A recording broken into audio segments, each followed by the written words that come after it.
Good evening, ladies and gents, from this nosy bitch. Today we are coming to you from outside of my son's football practice. Figured I'd take this time to sit in the car and film these. I have a lot to do when I get back home. So today we are on day 16 of the trial, which was on Tuesday, October the 4th. We are also in continuing Tabitha Clater's testimony. She was George Wagner the Fourth's ex-wife and the mother of Bullvine. Our girl Angela Knepa out here resuming questioning again on this day, asking Tabitha to talk about the dynamic and how things were living in the Wagner home. Tabitha, Tabitha said that things were very strange and controlling, and that Angela had a lot of rules. We discussed some of the weird ones yesterday, but basically, that if Angela made a rule, you had to follow it. Angela's word was final. We talked a little bit yesterday too about the birth of Bullvine and the problems that Tabitha had with that as far as the family went and her mother not being able to be there. Turns out she was also told by Angela that she was not allowed to breastfeed her son. She said she tried breastfeeding him and wanted to, but Angela told her that she must not be producing enough milk because the baby was still crying. So she demanded that the boy be formula fed, and he was, despite her objections, because again, what Angela said was final. Angela Canepa asked, I just realized there's two Angelas in this story, and one's the prosecutor. Huh. Anyway, the state, Angela Canepa, but the state asked Tabitha if she was aware of the family meetings that the Wagners had on occasion. Tabitha said yes, but she couldn't speak to the topics discussed because she was not allowed to come to the meetings. She was always asked to leave, and only George, Jake, Billy, and Angela participated in the discussion. She also said that the family would usually argue and that she would be told of the outcome later. There were a shit ton of objections during this part. And generally, when Tabitha was on the stand in general, there were a shit ton of objections. Tabitha also said that the Wagners created a fake Tabitha Wagner Facebook account for her, and she only found out about it from her friends and family, that it was not her. It said she lived somewhere else, who worked at a motel, and that the only friends on there were friends of the Wagners. So initially, Tabitha was allowed to leave the house, but things became more difficult to her for her later. So go over to part two and we'll discuss that. And then it gets back. Day 16, part two. All right. So, like I said, originally Tabitha said that leaving the house was not as big of an issue for her. She was occasionally allowed to visit her friends and family, even though the Wagners told her and made it very clear that they did not approve. Although, when she was at the vocational center in Sauter County in high school, she apparently was unfaithful to George with someone there and ultimately told George about it. And it became harder for her to leave. And then I don't know at what point this incident happened, but she did admit to being unfaithful again during their marriage with her friend's father. I believe they said his name was Jay, but her mother apparently would aid her in setting up meetings with Jay to where she could go sleep with him. So that's definitely activities that I did with my mother. I don't know about you. So after she admitted to being unfaithful to George, and she said something about a doctor's appointment, so it sounds like she caught something from him, which is super unfortunate, and that is not the way you want your husband to find out you've been cheating on him. Anyway, after she admitted that she was unfaithful to George, George took her phone away. It did a factory reset. We're going to play this yawning game again today. And then gave the phone to Angela after he factory reset it. She wasn't allowed to answer the house phone. She wasn't allowed to go outside. She wasn't allowed to check the mail, anything like that. She at one point had asked George if they could move out of the Wagner home and just live in a house with them as a family, just, her husband and her child. And he basically told her no, he had no interest in that. They worked a farm, they needed to all live together. And yeah, pretty much shut that down real quick. Plus, who's going to scratch his back at night? Because it sounds like she wasn't going to fucking do it. So then one day, everything changed. Um, Angela and Hannah Mae had run into town to do an errand. She said to pick up a toy, and they told um, Tabi to clean up the kitchen. Angela had made lunch, and she told them to clean the kitchen. The guys were out working. Slater said she wasn't able to get it done because Bullvine was waking up and she was trying to get him to nap. When Angela and Hannah came back, Angela apparently flipped her shit, and ultimately George came in, ended up arguing, and he slapped her. There was a couple other things, but he ultimately slapped her, and that's when she decided that she needed to get out to part three. Day 16, part three. So we are at the point where she is arguing with Angela over an unclean kitchen. Um, Apparently, at some point, Angela and George came in the house, started arguing. George slapped her. There was also confusion over whether he hit her with a belt. She originally said that he hit her with a belt, but then later said the belt started out playful, but then turned bad. So I don't know about that. So she decided that she wanted to go outside and just cool off and get some time to herself. But if you remember, she was not allowed to go outside by herself. Tabitha was apparently outside screaming and they were arguing. George told her that she needed to stop screaming or he was going to smack her. So she, being the petty bitch queen that she is, screamed louder and he smacked her in the face. She replied and told him he had just signed his divorce papers, and she ran inside to put her shoes on and to get her things. She decided then and there she was leaving. Well, then she attempted to go back outside. And when she tried to go back outside, George, the way they word this so professionally on this recap is just really not doing justice to the poetic way that Tabitha described it. George put his arm up so that she couldn't pass and was blocking the door. So her response to this was to bite his arm and to quote unquote tried to rip his balls off. Naturally, that caused him to pull his arm away. She was able to push by him and go out into the yard. Angela and George both chased after her. Apparently, his balls were still, in fact, attached, and he was able to run. Um, and she told them she was leaving. Angela threw a 2 by 4 at her and then told George she was going inside to get a gun. This is the point where Tabitha was getting emotional, and I felt really bad for her because you could tell this was a seriously traumatic experience for her and that it was very painful having to relive it. Tabitha said she ran and hid underneath the front part of George's truck. Um, and she stayed there until after dark, and the Wagners did come outside looking for her. And they also, she saw flashlights. She didn't hear anything, but she saw flashlights looking for her. They did not end up finding her, but she recounted running through the yard, through a fence, and hiding under the truck. When asked why she hid, she said that she didn't want to get shot. And I assumed they were going in to get whichever gun they chose. Eventually, she did get out from underneath the truck, went to the barn, and found a bicycle. And then she was riding down the road to a gas station to call her mother to come help her. Go to the next part. Day 16, part 4. So we're in the middle of Tabitha's great escape from the Wagners. And she had found a bicycle and was riding it down the road to a gas station to call her mother for help because if you remember, George had taken her cell phone away.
Day 16.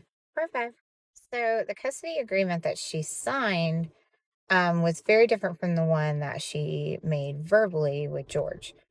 Her and George said verbally that if she moved out of her mother's home and got a steady job in her own place, that they would change to shared custody, allowing her 50-50 custody of Bullvine. What it actually said was that George was the custodial parent and that Tabitha could only have supervised visitation when both parties agreed on a place and time.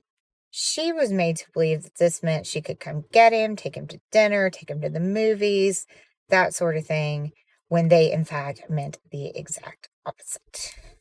Tabitha said there were multiple times that she showed up at the Wagner's home and her son wasn't there, or George would tell her last minute that they weren't home, or that he was asleep. He said she was asleep all the time, and her family was not allowed to come visit Bullvine because George didn't like them.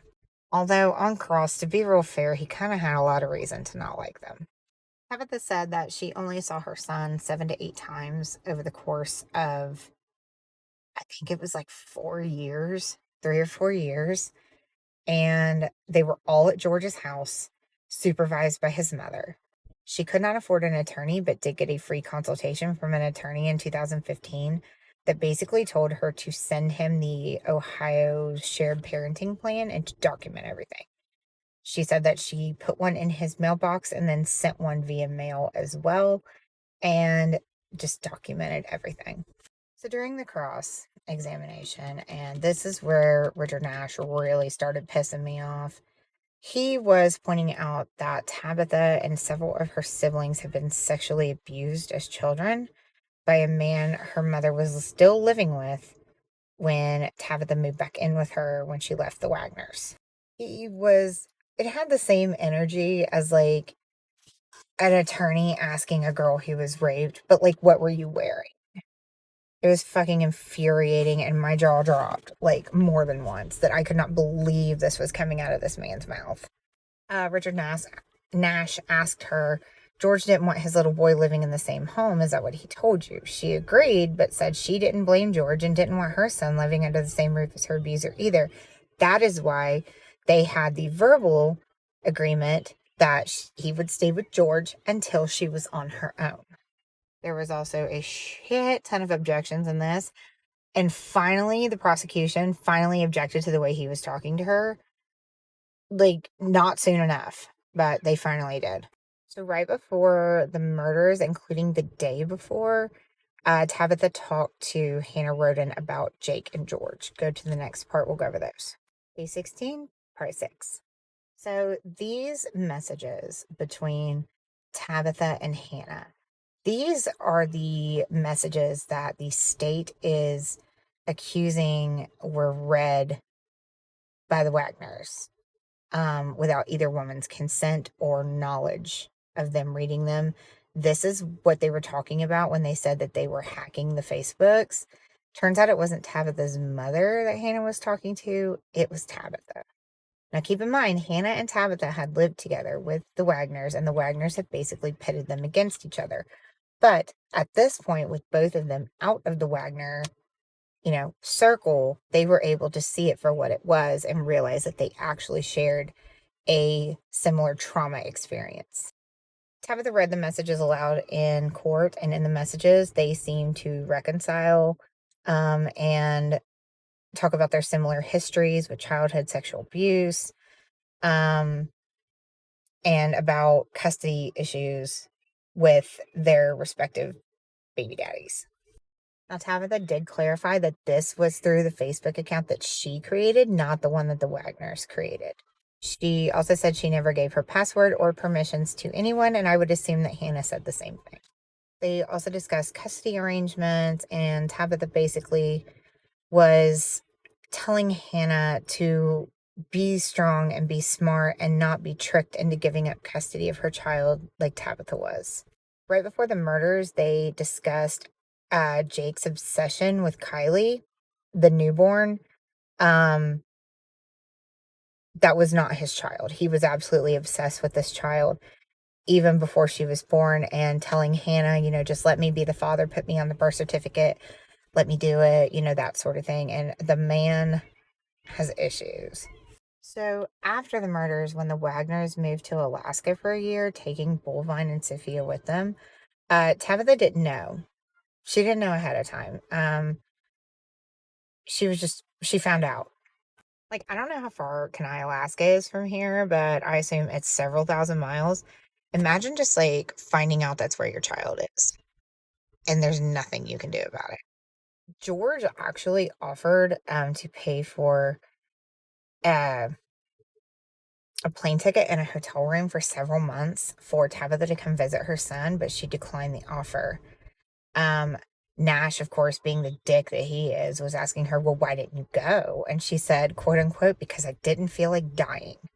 Also, at this point, she had a 6-month-old daughter that would have had to come with her. And she said she did not feel like flying across the country to an unfamiliar place with her infant daughter where she had no family or friends. Day 16, part 7. I told you that the Tabitha testimony is a long one. Now, the good news is that Tabitha did ultimately regain custody of her son in 2018 when the Wagner family was arrested and charged in these murders. So, good for you. Love to see a mother reunited with her child, especially a mother that shouldn't have lost her child to begin with.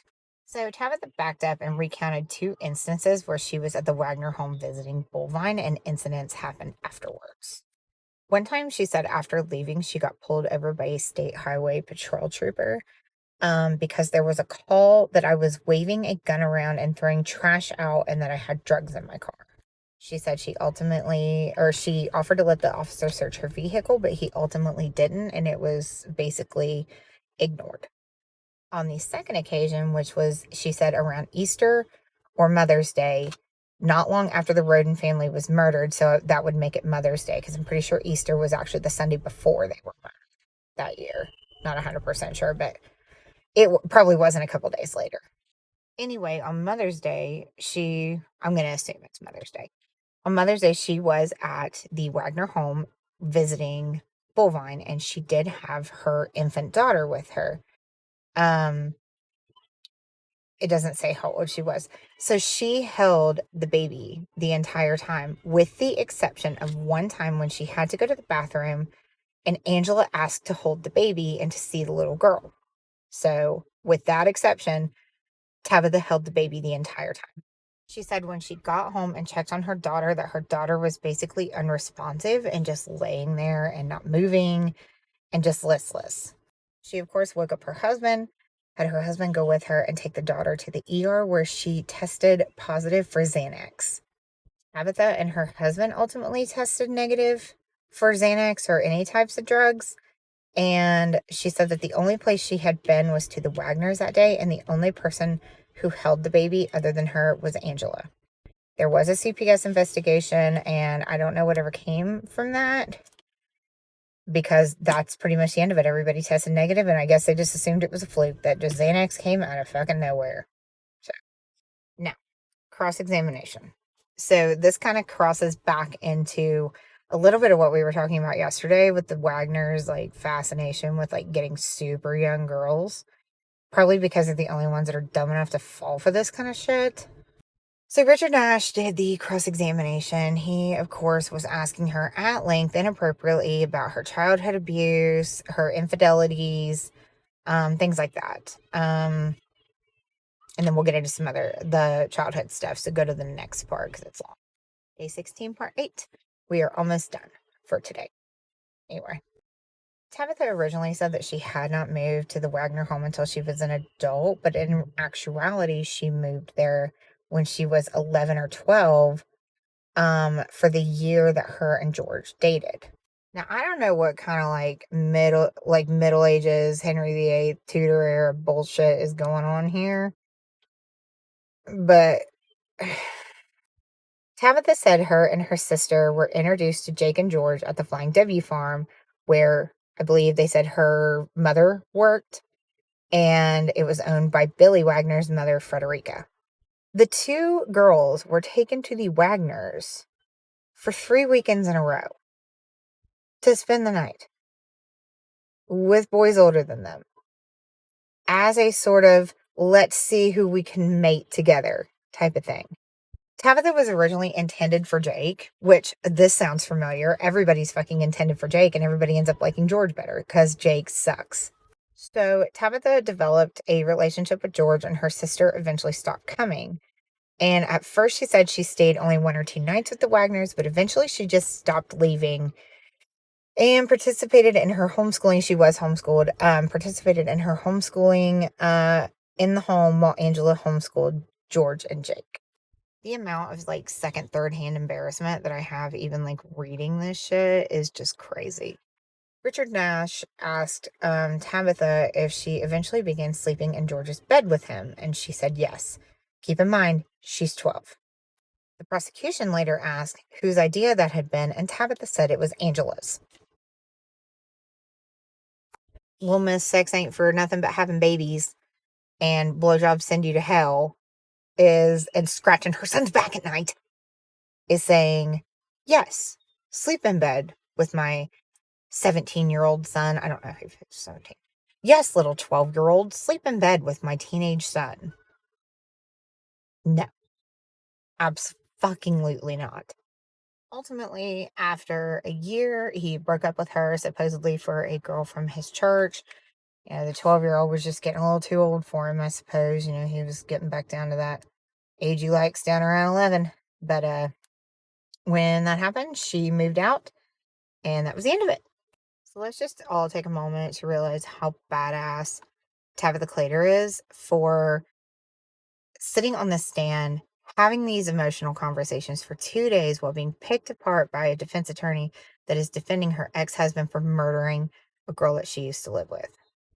Girl is a badass, and she is my hero. I am so proud of her. I do not know her. If anybody does, please tell her I said that. Come back tomorrow. I'm laying here on the couch uploading the videos that I made earlier. Part 4 filmed with like almost no audio for some reason. I don't remember exactly what I said in that video, other than recounting when she left. George and Jake followed her in their red Suburban, trying to get her to come back home, which, why the fuck would she do that? She ultimately made it to the gas station, had to wait 2 hours for her mom. And while she was there, a sheriff showed up, and all 4 of the Wagners, plus Hannah May Roden, showed up, and she ultimately ended up catching what she thought was a domestic violence charge, which was later dismissed, but it turns out it wasn't domestic violence. It was like a disorderly conduct. So when she showed up to pay the fee, like the next day or something, and George took her to do it, it basically was pleading guilty to disorderly conduct. He took her and paid for the fee. So, I mean, least he could do.